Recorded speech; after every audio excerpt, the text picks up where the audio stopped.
Hey guys, how's it going? Buckskin Dave here. I'm just finishing up all my cleaning up chores and loading. I got some loads and cleaning up. I like my patch to come out clean. So anyway, weather's been okay. It's kind of dreary today. It's not cold, not windy, but yeah, I got this rifle cleaned and ready to go. I got all my loads made so I can start shooting again next week, this week. I always tape these a day before or a couple days before, so when I say next week, when you get it, it is next week. Yeah, I don't know. Any of you guys heard about the 31 Atlas? I guess that's the space version of the Bigfoot. This thing's floating around and everybody thinks it's going to annihilate us. I don't know why people always go to the worst thing that could happen. But, I don't know. What do you guys think? I think it's all just a bunch of bullshit.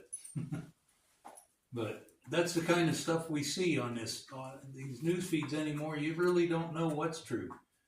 This side say this guy's a pervert, this guy says he ain't, this guy says this guy did this guy's ruining that, this guy is a thief and all. When it really boils down to it, sitting here in my shop, I don't know if any of that's true on any side. So as far as I'm concerned, nothing's true unless, as bad as these eyes are, unless I see it, it ain't happening. Hell, if there is a spaceship out there, that's why I keep a lot of extra coffee around. I'm going to invite him in for a cup of coffee. Hey man, get that laser gun over here and heat this. Start a fire for me. I'll get some coffee going. You guys got any good bean? Bring it out here. You know, why do we got to fight with everything we don't understand? So anyway, I'm going to get a couple more things done. I finally got it warm enough in here. Grab a cup of coffee and stick with me and listen to my ramblings on for a minute, because that's about all I'm going to have for you today anyway. Okay, something more pertinent to what we've been talking about. Got this book out again, and I've been reading. Y'all know by now that I'm kind of a fan of duplex loads and cartridge rifles. And there's a whole chapter in this book about duplex loads for the cap and ball black powder guns. And I'm not going to try any. I did a video about, I don't know, 10 or 15, 20 videos ago on duplex loads in the muzzle loader. And to tell you the truth, I didn't see any benefit when I did it. They shot fine, they shot well, but the cleaning the barrel like it does in a cartridge gun didn't seem to do me any good. Now the thing is they're using the smokelesses of the time in here, which probably had different pressures than the smokeless that we would be using right now, because none of this stuff's available anymore. So a guy should be careful. But I did read, as a matter of fact, one fella commented if I had seen any Sam Fedela books, and I've got several of them. And one of his books talks about duplex loads, and of course it was written in more modern times, so he probably was talking about the smokeless loads that we have available now. And that's what got me to try that. And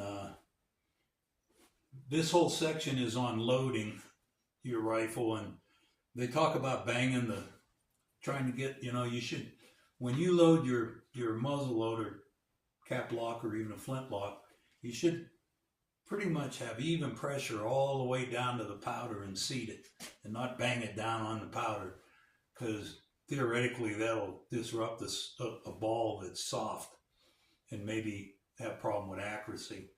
And usually your muzzle end, 6 to 8 inches, once you get past there, it should slide easily.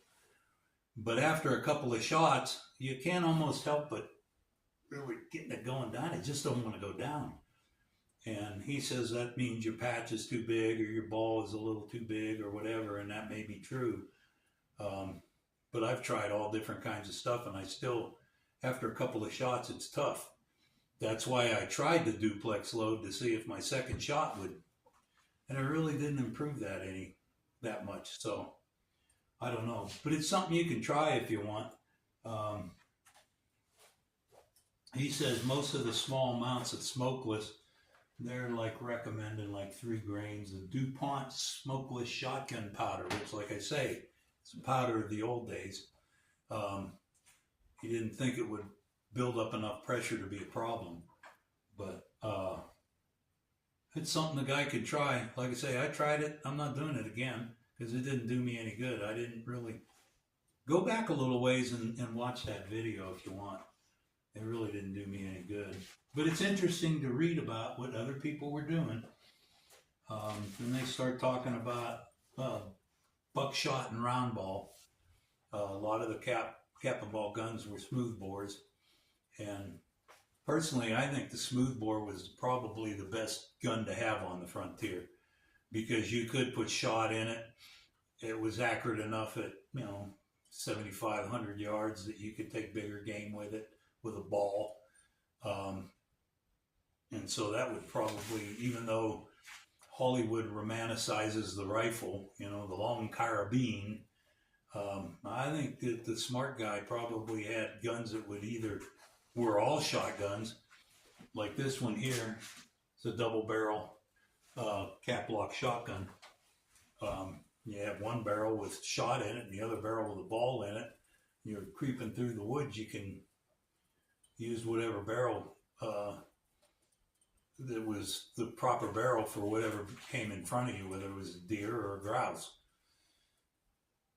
So, but as time went on, the rifle was the thing, and that's what most stuff is written about, is the rifle.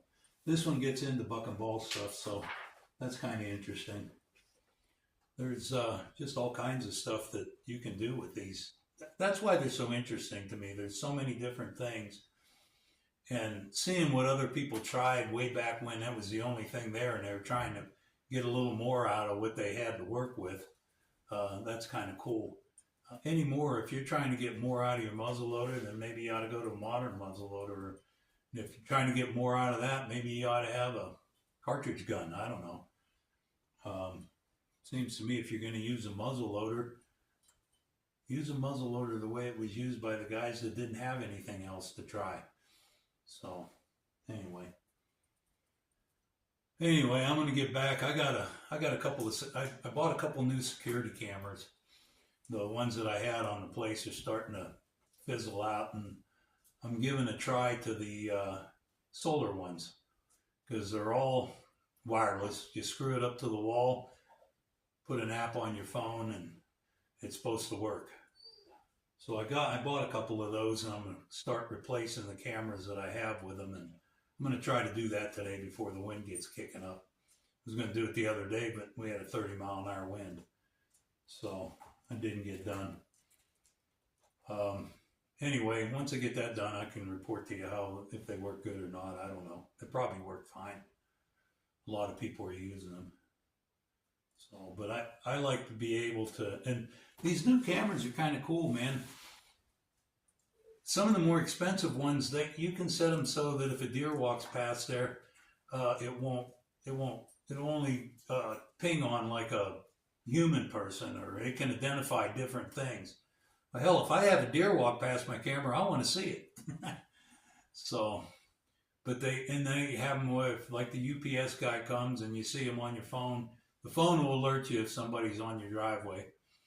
You can actually talk to him. He could be somewhere else, and you can talk on your phone and talk to him on that camera. I guess it's kind of like those doorbells that you can talk to the person that's at your door through that doorbell cam. So I don't know. I don't think I bought an expensive enough one to have that. But I was reading when I was researching it. I was reading all these different things, and they got some pretty cool stuff out there, really.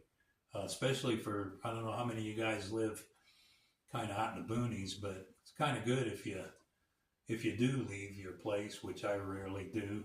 When I was working, I left, and the cameras that I had came in handy because they would alert me when somebody came up on the deck, and I could look and see, oh, it's a UPS guy, or oh, it's just somebody that came, knocked on the door and left, or whatever. It was kind of nice to have when I was working. And I had my gun business back then, and if I was expecting something sensitive from UPS or whatever, and I saw that it arrived, then I can kind of make some arrangements to go have it put in the house or something. So for that, I don't know. I don't worry too much about thievery out here, but I guess it could happen out here too, just like anywhere else. So anyway, I'm going to go out and try to get them put up. And I just wanted to get something out for you. Pistol Thursday's coming up, and I got some stuff in mind for you for that. So don't give up on me just because I ain't got nothing to shoot today. And anyway, if you got any comments on anything that I got to say, I'd love to converse with you, and let's go from there. Anyway, my coffee's getting, I'm going to go get some more coffee. I'm getting all my tools together. I'm going to go out and put them cameras on. Anyway, the dogs are getting excited. They want to go out there knocking the camera around. Okay, go lay down. Easy. Easy. Anyway. Stop. Anyway, I'm going to get out of here before you knock the camera over. I'll catch you next time on Buckskin Dave. I hope you enjoyed rambling with me. If you got any comments, please put them on there and let's start a dialogue. Until next time, have a great day. Thanks for stopping in for a cup.